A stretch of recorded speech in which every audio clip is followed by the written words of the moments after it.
El tenedor se detuvo a medio camino de mi boca cuando Mónica lo dijo. Así, sin más, durante la cena de pastel de carne del martes, mi esposa de 18 años soltó la bomba que lo cambiaría todo. He estado teniendo fantasías contigo, conmigo y con Tomás juntos, dijo, cortando su carne con precisión quirúrgica. De hecho, lo invité esta noche para hablar de ello. Sonó el timbre. Perfecto. Qué mal momento. Soy Javier Morales, 43 años, exboxeador de los guantes de oro convertido en perito de seguros. He visto suficientes accidentes de coche e incendios en casas como para saber cuando algo está a punto de explotar. La sonrisa de suficiencia que se extendía por el rostro de Mónica me dijo que estaba sentado en la zona de la explosión. Debe de ser él, dijo secándose los labios con la servilleta de tela que yo había planchado esa mañana, porque al parecer ahora plancho servilletas. Nuestra hija Lilia ni siquiera levantó la vista de su teléfono. 17 años, y ya era una experta en fingir que su familia no estaba completamente destrozada. «Mónica, ¿lo invitaste aquí?», pregunté con la voz firme, a pesar de la rabia que crecía en mi pecho como el vapor en una olla a presión. «A nuestra casa para hablar de tus fantasías». Los ojos verdes de Mónica brillaron con algo que no era amor. Me di cuenta de que no había sido amor desde hacía mucho tiempo. «No seas tan dramático, Javier. Todos somos adultos aquí». El timbre sonó de nuevo, esta vez más largo, insistente. Me levanté lentamente, mi silla raspando contra el suelo de madera que yo mismo había restaurado hacía 3 veranos, cuando pensaba que este matrimonio valía la pena salvarlo, cuando pensaba que Mónica apreciaba la sangre, el sudor y las lágrimas que había invertido en hacer de esta casa un hogar. «Si entra por esa puerta», dije en voz baja, «voy a enfrentarme a él». Mónica se rió, literalmente se rió. «Oh, Javier, eres tan posesivo. Estamos en 2023, no en 1953. La gente explora su lado romántico ahora». «Mamá, qué asco», murmuró Lilia finalmente levantando la vista de su teléfono. «Puedo cenar en casa de Sara». «Termina tu cena, cariño», dijo Mónica con dulzura. «Luego a mí. ¿Vas a abrir la puerta o lo hago yo?» Caminé hacia la puerta principal con las manos apretadas en puños. A través del cristal esmerilado podía ver la silueta de Tomás, alto, delgado, probablemente con uno de esos trajes caros que Mónica siempre elogiaba. Tomás Blanco, socio junior en Morrison y Asociados. Sí, el mismo apellido que yo, pero sin parentesco. Solo otra broma cósmica en el circo en que se había convertido mi vida. Abrí la puerta de un tirón. «Hola, Javier». Tomás mostró su sonrisa de $1.000.000, la que probablemente derretía bragas en los juzgados de toda la ciudad. «Mónica me invitó a cenar. Espero que no te importe». Sostenía una botella de vino. Una buena botella.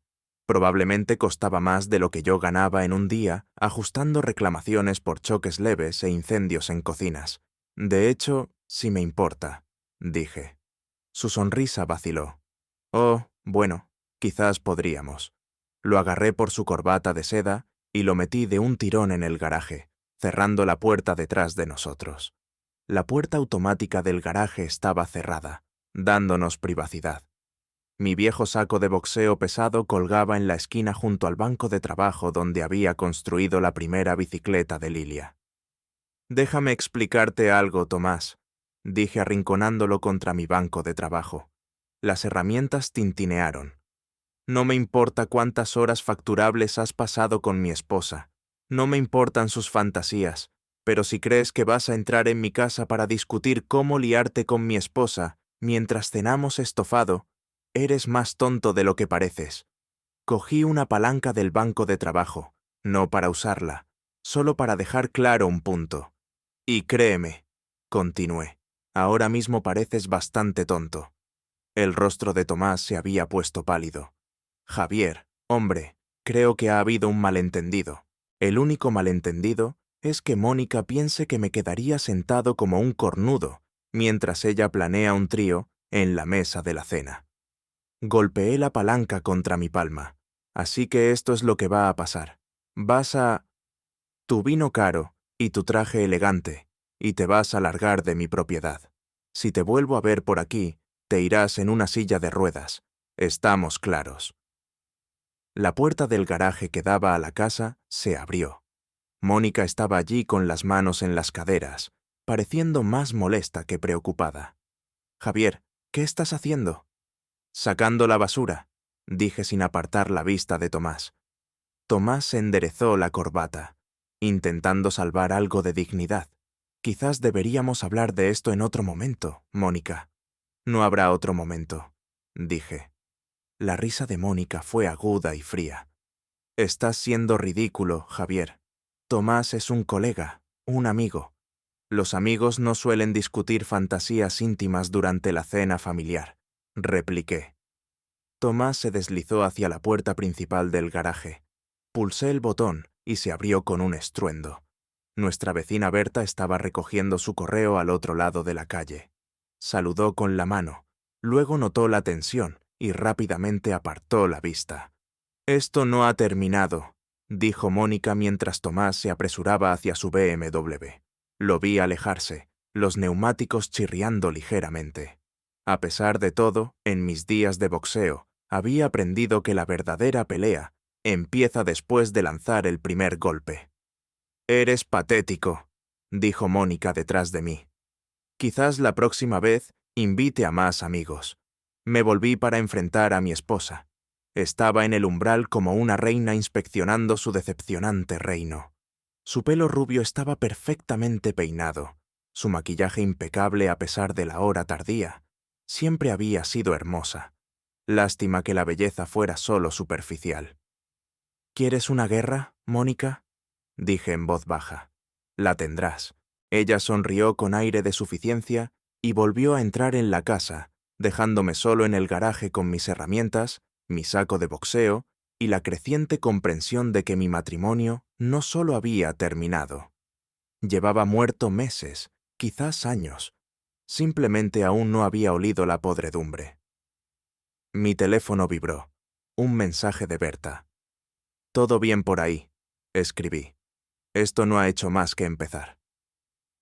A la mañana siguiente, Mónica actuó como si nada hubiera pasado. Se sentó en la isla de la cocina, mirando su teléfono y bebiendo café de la taza que le compré la Navidad pasada. «La mejor esposa del mundo», decía. La ironía no se me escapaba. «Estoy pensando en redecorar el dormitorio», dijo sin levantar la vista. Algo más moderno, menos masculino. Estaba haciendo huevos para el desayuno de Lilia, tratando de mantener algo de normalidad en nuestro hogar en rápido deterioro. «¿Masculino? ¿Te refieres a los muebles que construí con mis propias manos?» «Es muy rústico», dijo Mónica finalmente mirándome a los ojos. «Pero estoy pensando que necesitamos un cambio, un nuevo comienzo».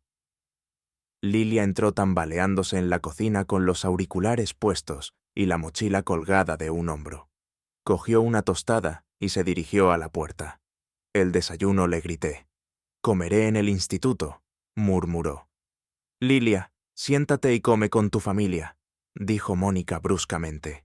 Nuestra hija se detuvo, se quitó un auricular y nos miró a los dos. Incluso a los 17 podía leer el ambiente mejor que la mayoría de los adultos. «¿Se van a divorciar?», preguntó sin rodeos. La pregunta quedó suspendida en el aire como el humo de un incendio. La taza de café de Mónica se detuvo a medio camino de sus labios. Yo seguí revolviendo los huevos. El único sonido era el chisporroteo de la mantequilla en la sartén. «No seas dramática», dijo finalmente Mónica. «Tu padre y yo solo estamos explorando nuevas dinámicas en nuestra relación». «Qué asco, mamá. Di que estás teniendo una crisis de la mediana edad como una persona normal».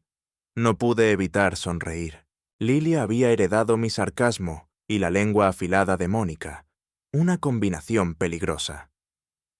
Después de que Lilia se fuera al instituto, Mónica desapareció en su despacho para prepararse para un juicio.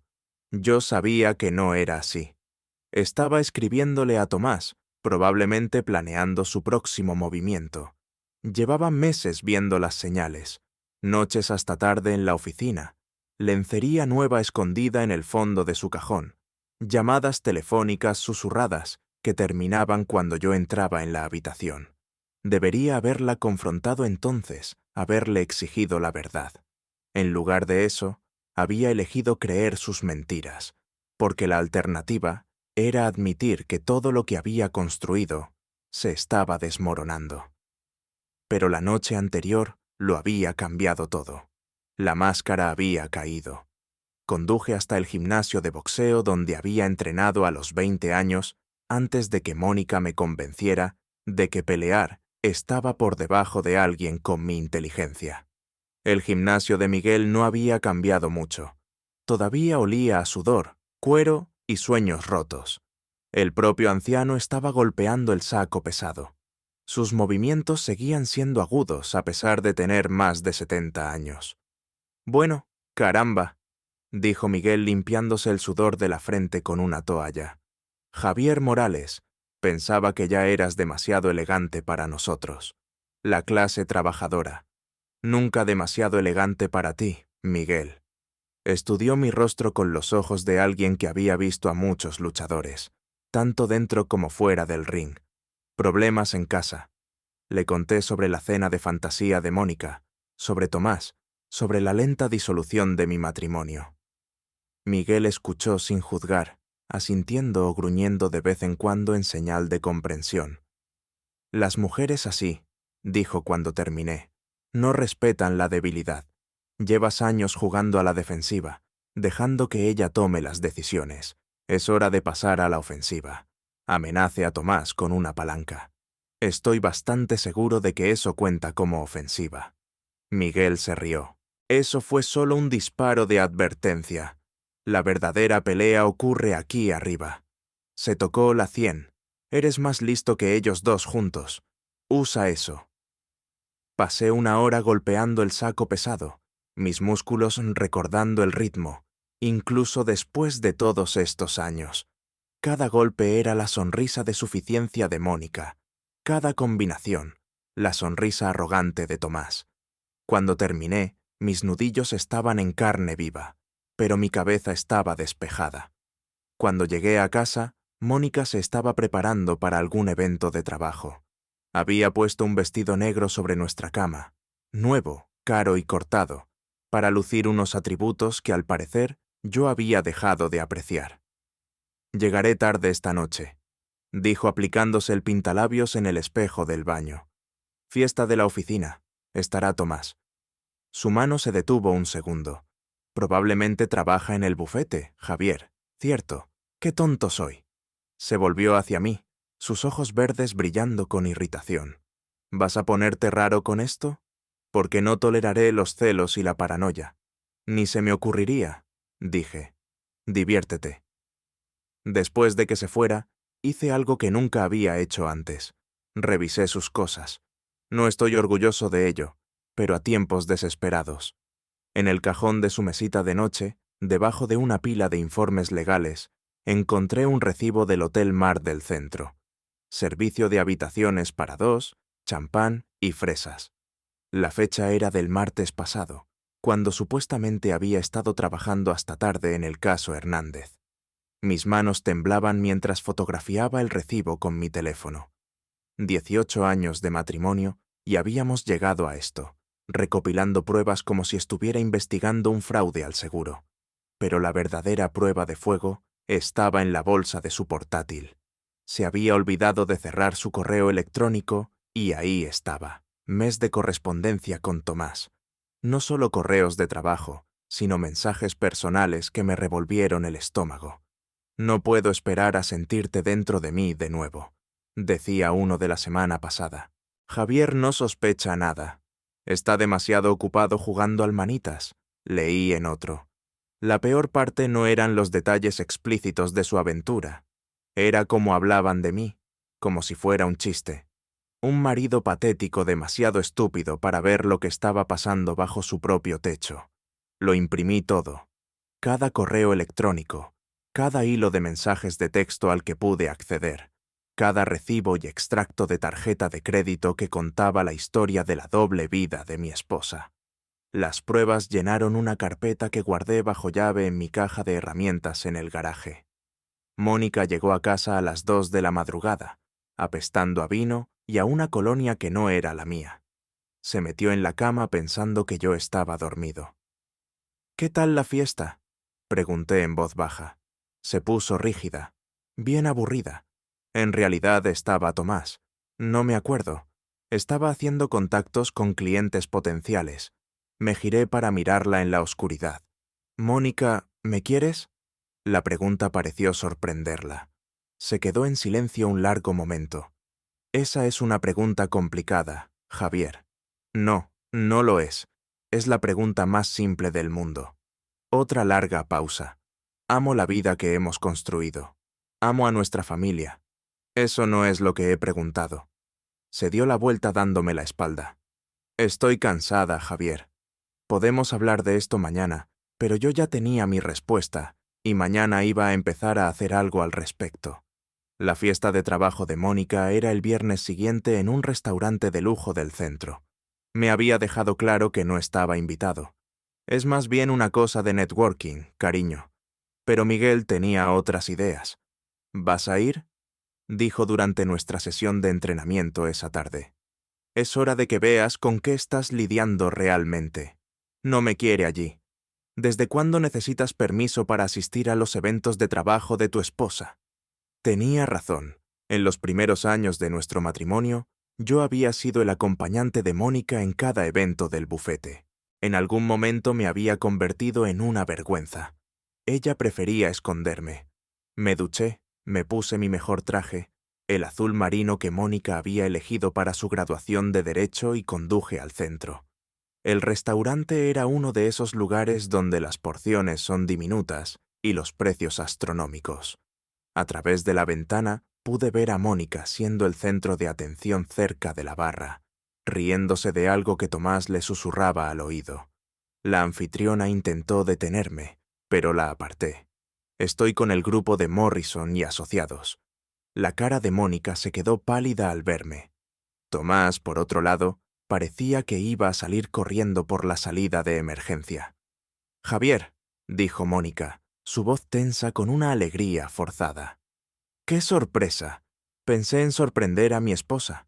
Dije lo suficientemente alto como para que las conversaciones cercanas se detuvieran. «Espero que no les importe que me cuele en la fiesta». Varios de los colegas de Mónica se giraron para mirar. Reconocí a la mayoría de ellos de eventos anteriores, cuando todavía se me consideraba digno de ser incluido. «Por supuesto que no», dijo Mónica entre dientes. «¿Qué detalle?». Me acerqué a la barra y pedí un whisky solo. El camarero era un chico joven con tatuajes en los brazos y el tipo de sonrisa que decía que había visto mucho drama doméstico desarrollarse en su barra. «Que sea doble», añadí. Mónica apareció a mi lado. «¿Qué haces aquí, Javier?», apoyando la carrera de mi esposa. «¿No es eso lo que hacen los buenos maridos? ¿Te estás poniendo en ridículo yo o te estoy poniendo en ridículo a ti?». Antes de que pudiera responder, Tomás se materializó a mi otro lado. De cerca era incluso más guapo de lo que recordaba. Dientes perfectos, pelo perfecto, probablemente abdominales perfectos bajo esa camisa a medida. «Hola, Javier», dijo extendiendo la mano como si fuéramos viejos amigos. «Me alegro de que hayas podido venir». Miré su mano, pero no la tomé. «Tomás, veo que sigues respirando». Su sonrisa vaciló. Mónica se interpuso entre nosotros. «¿Por qué no coges algo de comida, cariño?», sugirió. «Dicen que las gambas están excelentes». «No tengo hambre de gambas», dije sin apartar la vista de la cara de Tomás. La tensión era tan densa que se podía cortar con un cuchillo. Los otros invitados a la fiesta empezaban a mirar abiertamente. El jefe de Mónica, un tiburón de pelo plateado llamado Pérez, observaba desde el otro lado de la sala con evidente interés. Fue entonces cuando me vino la inspiración. Cogí mi bebida y fingí tropezar. Accidentalmente vertí todo el contenido sobre la impecable camisa blanca y la cara chaqueta de traje de Tomás. «Oh», dije en voz alta, «lo siento mucho, tío. Qué torpe soy». Tomás dio un salto hacia atrás. el whisky goteando de su barbilla. Pero, ¿qué demonios? Un error sincero, dije cogiendo servilletas de la barra. Toma, déjame ayudarte a limpiarte. Empecé a darle toques en la camisa, presionando más de lo necesario. Intentó apartar mis manos, pero yo seguí empeorando la mancha. Está bien, dijo entre dientes. Yo me encargo. No, no, insisto, es lo menos que puedo hacer. Miré a mi alrededor, a todas las caras que observaban. Señoras y señores, me gustaría proponer un brindis. Mónica me agarró del brazo. Javier, no lo hagas. Pero yo ya estaba levantando mi vaso vacío por Tomás Blanco, socio junior y colega cercano de mi esposa. Que su actuación en los tribunales sea mejor que su actuación en otras áreas. La sala quedó en un silencio sepulcral. La cara de Tomás se puso roja. Mónica parecía que se iba a desmayar. Por el hombre que ha estado trabajando tan duro con mi esposa en esos informes de última hora. Continué realmente echando horas extra. Si saben a lo que me refiero, Pérez empezó a moverse hacia nosotros, pero yo no había terminado. Y por mi amada esposa Mónica, que siempre ha creído en explorar nuevas estrategias legales, a veces con múltiples partes involucradas. Fue entonces cuando Tomás se abalanzó sobre mí. Lo vi venir a 1 kilómetro de distancia. Años de entrenamiento de boxeo se activaron y esquivé su torpe golpe, dejando que su impulso lo llevara contra la barra. Las botellas tintinearon. El camarero soltó una palabrota. «Caballeros, por favor», ladró Pérez, pero el daño ya estaba hecho. La seguridad apareció de alguna parte. 2 tipos grandes con trajes baratos que parecían preferir estar en cualquier otro lugar. Agarraron a Tomás por su chaqueta arruinada y empezaron a escoltarlo hacia la puerta. «Esto no ha terminado», me gruñó. «Sí, ya ha terminado», repliqué con calma. Mónica lo siguió, dejándome solo en la barra con una sala llena de abogados que de repente estaban muy interesados en sus bebidas. El camarero me miró con algo parecido al respeto. «¿Otro doble?», preguntó. «Que sea triple». Mi teléfono vibró con un mensaje de Lilia. «Papá, la fiesta de trabajo de mamá está por todo Instagram. ¿Estás bien?». Miré a mi alrededor, a los colegas de Mónica, todos susurrando y lanzándome miradas furtivas. Mañana esta historia estaría por toda la comunidad legal. La reputación de Mónica, tan cuidadosamente cultivada a lo largo de los años, acababa de recibir un duro golpe, y yo no había hecho más que empezar. Le respondí a Lilia. «Mejor que nunca, cariño. Mejor que nunca». Las consecuencias del incidente del restaurante fueron rápidas y brutales. El lunes por la mañana, Mónica no me hablaba. Se había mudado a la habitación de invitados y se comunicaba a través de Lilia, quien estaba claramente incómoda por estar atrapada en medio. «Mamá dice que tienes que disculparte con Tomás», me dijo Lilia durante el desayuno. «Mamá, ¿puede decírmelo ella misma?», repliqué sin levantar la vista de mi café. «También dice que estás teniendo una especie de crisis nerviosa». Ahora sí levanté la vista. «¿Tú qué crees, Lilia? Estoy teniendo una crisis». Mi hija estudió mi rostro con la intensidad de alguien que había heredado las mentes analíticas de ambos padres. «Creo que mamá lleva meses actuando de forma extraña, y tú por fin te has dado cuenta. Chica lista. Demasiado lista para su propio bien, quizás». Mónica salió de su despacho con aspecto de haber dormido tan mal como yo. Su pelo, normalmente perfecto, estaba recogido en una coleta desordenada y tenía ojeras bajo los ojos que el maquillaje no podía ocultar del todo. «Tenemos que hablar», dijo. «Ahora quieres hablar aquí, ¿no?», dijo mirando a Lilia en un lugar privado. Terminamos en la cafetería de la Ruta 1, el mismo lugar donde habíamos tenido nuestra primera cita 20 años atrás. La ironía no se nos escapó a ninguno de los dos. Nos sentamos en un reservado de la esquina, 2 tazas de café enfriándose entre nosotros mientras nos mirábamos como extraños. «Me humillaste», dijo finalmente Mónica. «Que yo te humillé tiene gracia delante de mis colegas, de mi jefe». ¿Tienes idea de lo que esto podría hacerle a mi carrera? Saqué mi teléfono y abrí la galería de fotos, las imágenes de los recibos del hotel, las capturas de pantalla de sus correos electrónicos con Tomás, los extractos de la tarjeta de crédito que mostraban cargos en restaurantes a los que nunca había ido. ¿Tienes idea de lo que esto podría hacerle a nuestro matrimonio? Pregunté deslizando el teléfono sobre la mesa. El rostro de Mónica pasó por una serie de expresiones: sorpresa, ira, miedo y finalmente algo que podría haber sido alivio. Revisaste mis cosas, las dejaste por ahí. Un trabajo descuidado para una abogada. Me devolvió el teléfono sin mirar las pruebas. Entonces, ¿ahora qué quieres? El divorcio. ¿Y tú? Otra larga pausa. La cafetería estaba casi vacía, excepto por un camionero en la barra y una pareja de ancianos compartiendo un trozo de tarta. Gente normal viviendo vidas normales, probablemente no sentados en cafeterías enfrentándose a 18 años de mentiras. «Quiero que luches por mí», dijo Mónica en voz baja. La admisión me pilló por sorpresa. «¿Qué?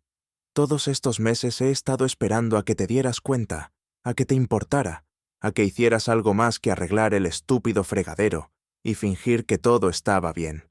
Así que tuviste una aventura para llamar mi atención. Tuve una aventura porque me sentía invisible en mi propio matrimonio». Sus ojos brillaban con lágrimas contenidas. «¿Cuándo fue la última vez que me miraste? ¿Qué me miraste de verdad?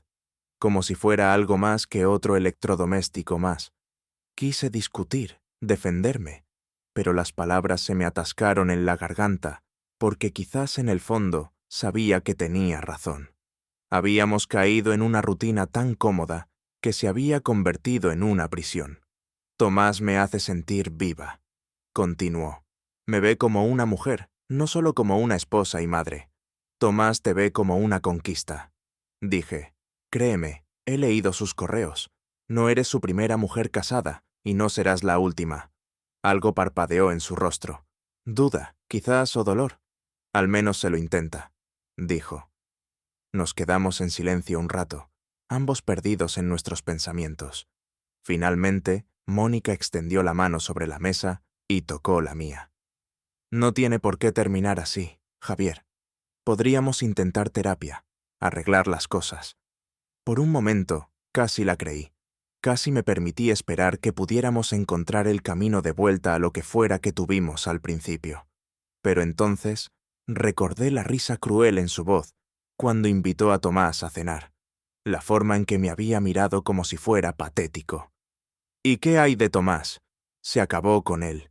Tiene que ser así después de lo que pasó en el restaurante. ¿Por qué te pillaron o porque te diste cuenta de que estaba mal?». Retiró la mano. «Importa.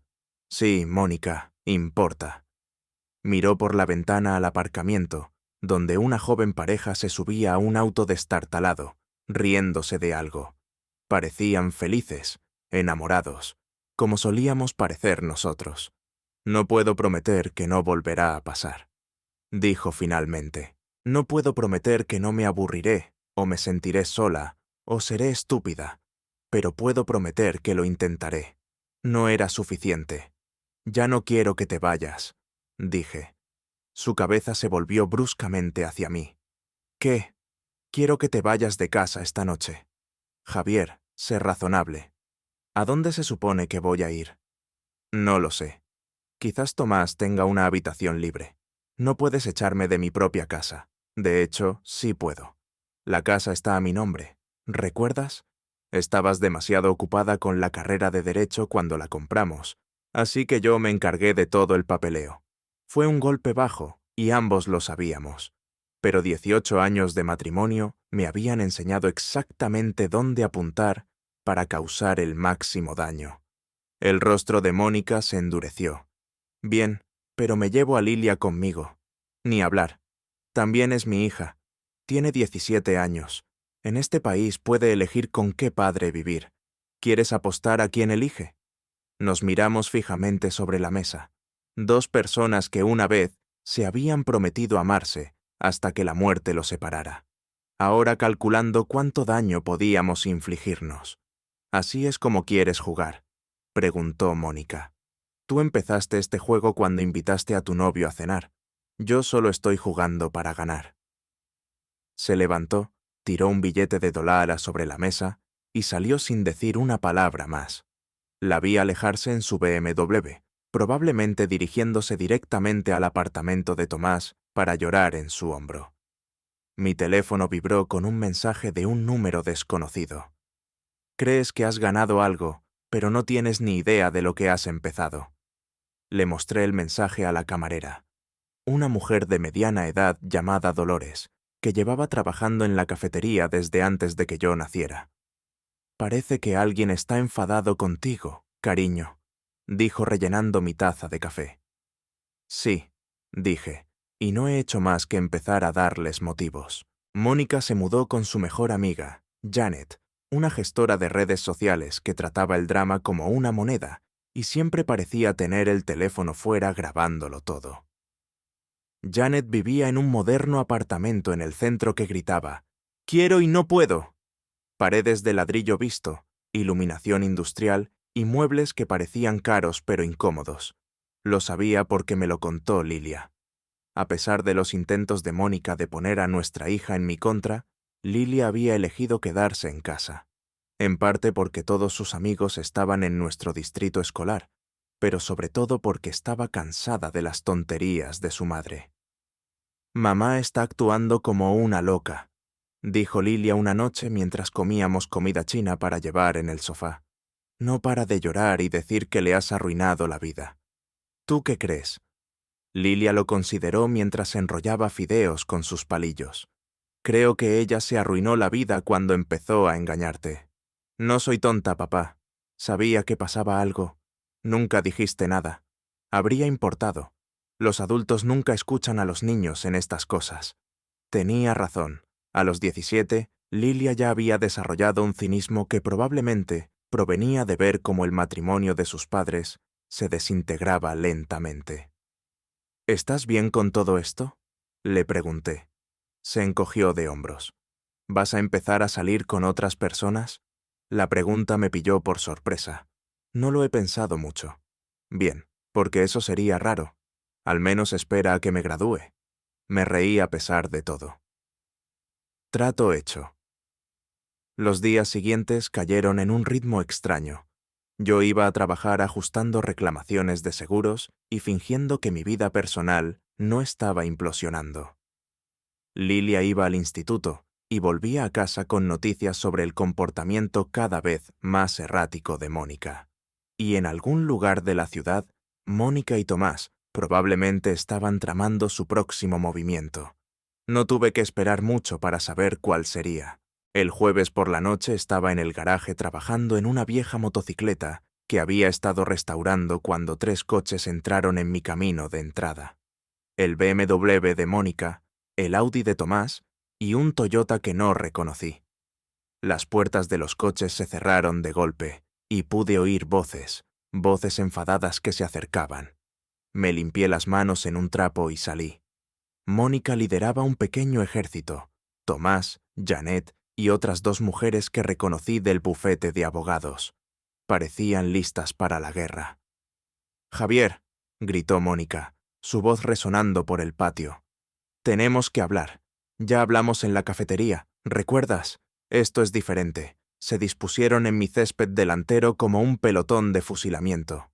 Tomás se quedó atrás, probablemente recordando nuestro último encuentro.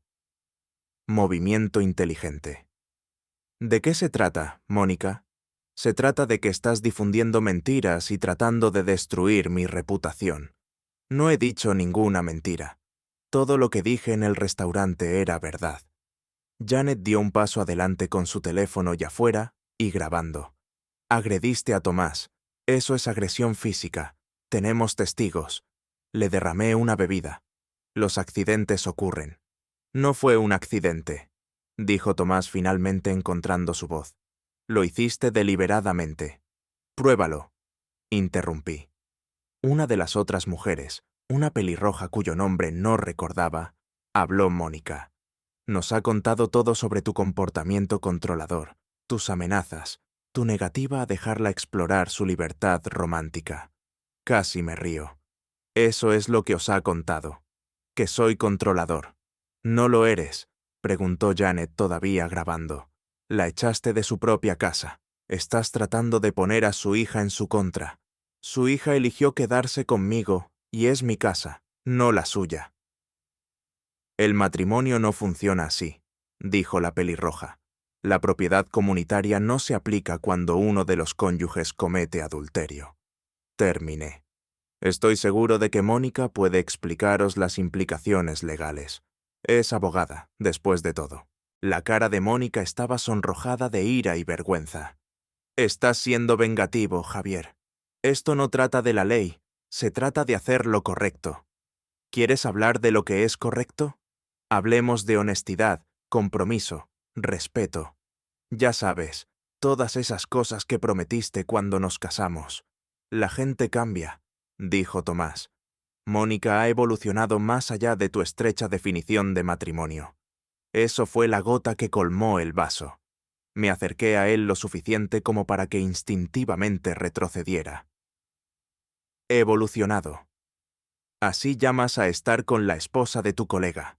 Javier espetó Mónica. No seamos sinceros aquí. Tu novio cree que el adulterio es evolución. Yo creo que es simplemente ser un pedazo de... egoísta. Janet estaba prácticamente saltando de emoción, su teléfono capturando cada palabra. Esto probablemente estaría por todas las redes sociales en una hora. Estás haciendo esto más difícil de lo necesario, dijo Mónica. Todo lo que queremos es una conversación civilizada sobre cómo seguir adelante.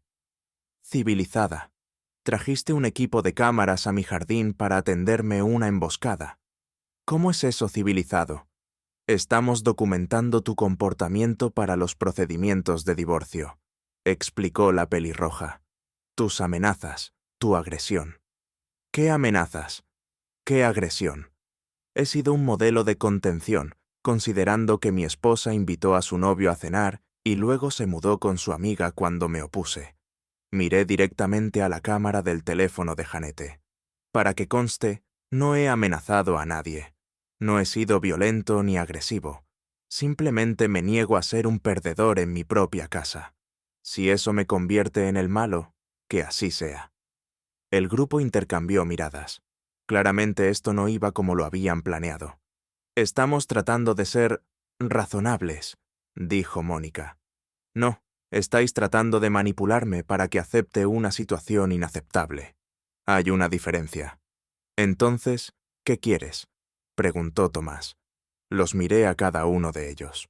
A Mónica con su justa indignación, a Tomás con su sonrisa arrogante, a Janet con su teléfono, a las otras mujeres con su juicio. Quiero que os larguéis de mi propiedad, dije en voz baja. Todos vosotros ahora. No hemos terminado de hablar, dijo Mónica. Sí, ya hemos terminado. Volví al garaje y pulsé el botón para cerrar la puerta. A través de la ventana los vi discutir entre ellos durante unos minutos antes de finalmente volver a sus coches y marcharse. Mi teléfono sonó casi de inmediato. Berta de enfrente. ¿Estás bien, Javier? Parecía una buena reunión en tu césped. Solo Mónica siendo dramática. Bueno, si necesitas algo, ya sabes dónde encontrarme. Tengo un bate de béisbol y nada de paciencia para tonterías. Sonreí por primera vez en días. Gracias, Berta. Lo tendré en cuenta. Después de que colgara, me senté en mi garaje, rodeado de herramientas y piezas de motocicleta, pensando en aliados y enemigos. Mónica tenía su pequeño ejército de cómplices, gente que la apoyaría sin importar lo que hiciera, porque compartían su retorcida visión del mundo. Pero yo tenía algo mejor. Tenía gente que entendía la diferencia entre el bien y el mal. Gente que creía en la lealtad y el compromiso. Gente que no abandonaría sus principios por ser progresista o evolucionada. Iba a necesitarlos para lo que venía después. El enfrentamiento final tuvo lugar en la gala benéfica anual del Hospital Infantil de la ciudad, un evento que Mónica había estado planeando durante meses, antes de que nuestro matrimonio implosionara. Formaba parte del comité organizador, lo que significaba que no podía faltar sin dañar aún más su reputación profesional. Se suponía que yo no debía estar allí. Mi invitación se había perdido misteriosamente en el correo, según Janet, que se encargaba de la publicidad del evento. Pero Miguel tenía una solución.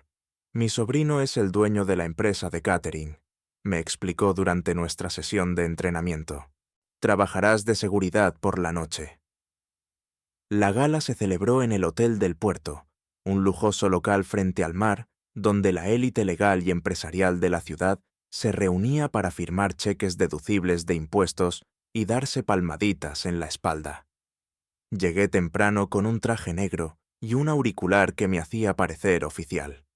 Mónica estaba deslumbrante con un vestido plateado, que probablemente costaba más que el salario mensual de la mayoría de la gente.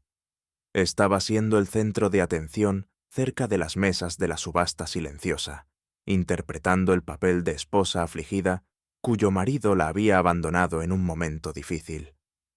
Tomás rondaba cerca como un guardaespaldas, probablemente pensando que la estaba protegiendo de mí. Janet también estaba allí, por supuesto, junto con las otras partidarias de Mónica del bufete. Habían formado un círculo protector a su alrededor, susurrando y lanzando miradas de desaprobación a cualquiera que pudiera hacer preguntas incómodas sobre su vida personal. Me mantuve en un segundo plano durante la primera hora, observando y esperando. El equipo de seguridad del hotel sabía que estaba allí. El sobrino de Miguel había respondido por mí, pero no sabían por qué. En lo que a ellos respectaba, yo solo era un refuerzo por si alguno de los donantes ricos se emborrachaba demasiado y se ponía revoltoso. Los discursos comenzaron a las 9. Varios líderes de la comunidad subieron al podio para hablar de la importancia de apoyar a los niños enfermos. Mónica estaba programada para hablar la última como presidenta del comité. Fue entonces cuando hice mi movimiento. Fui a la parte trasera del salón de baile y encontré al técnico audiovisual del hotel, un chico de edad universitaria que parecía aburridísimo. «Emergencia», le dije mostrándole una placa de seguridad falsa que había hecho en la copistería. «Necesitamos revisar el sistema de proyección en busca de malware. Alguien ha llamado con una amenaza de hackear las pantallas». El chico parecía confundido, pero me entregó el portátil que controlaba las pantallas de la sala. «No veo nada inusual. Déjame echar un vistazo». Conecté una memoria USB que contenía cada prueba que había reunido sobre la aventura de Mónica. Correos electrónicos, fotos, extractos de tarjetas de crédito, recibos de hotel, todo lo que contaba la historia de su doble vida. «Parece limpio», le dije al chico devolviéndole el portátil. Falsa alarma. Volví a mi puesto cerca de la pared y esperé. Mónica subió al podio entre un estruendoso aplauso. Se la veía radiante bajo los focos, la viva imagen de la mujer profesional de éxito que había superado la adversidad personal para ayudar a los niños enfermos. «Gracias a todos por estar aquí esta noche», comenzó. «Como muchos de vosotros sabéis, esta causa es muy personal para mí. Cuando mi propia hija fue hospitalizada con neumonía hace 3 años, vi de primera mano lo importante que es esta institución para nuestra comunidad. El público se lo estaba tragando. Mónica siempre había sido una oradora convincente, capaz de dominar una sala con su presencia y convicción. La familia lo es todo», continuó. «Los lazos que forjamos, los compromisos que hacemos, la confianza que construimos. Estos son los cimientos de una sociedad sana». Fue entonces cuando activé la presentación que había cargado en el sistema. Las pantallas de toda la sala se llenaron de repente con los correos electrónicos de Mónica y Tomás, mensajes explícitos detallando sus encuentros íntimos, comentarios burlones sobre mí, planes para futuras citas. El público jadeó y murmuró tratando de procesar lo que estaban viendo. Mónica se quedó helada en el podio, su rostro perdiendo todo el color. «La confianza que construimos», dije en voz alta desde el fondo de la sala, «es sagrada. Cuando esa confianza se rompe, cuando esos compromisos se abandonan, todo el cimiento se desmorona. Todos los ojos se volvieron hacia mí mientras caminaba por el pasillo central hacia el escenario. Mónica se aferró al atril como si fuera lo único que la mantenía en pie. Señoras y señores, continué, me gustaría hablaros de los lazos familiares y el compromiso de lo que sucede cuando alguien decide que los votos matrimoniales son solo sugerencias. La seguridad empezaba a moverse hacia mí, pero estaban confundidos. Se suponía que yo era uno de ellos. Durante 18 años dije mi voz resonando claramente a través del sistema de sonido. Creí en la mujer que está en ese atril.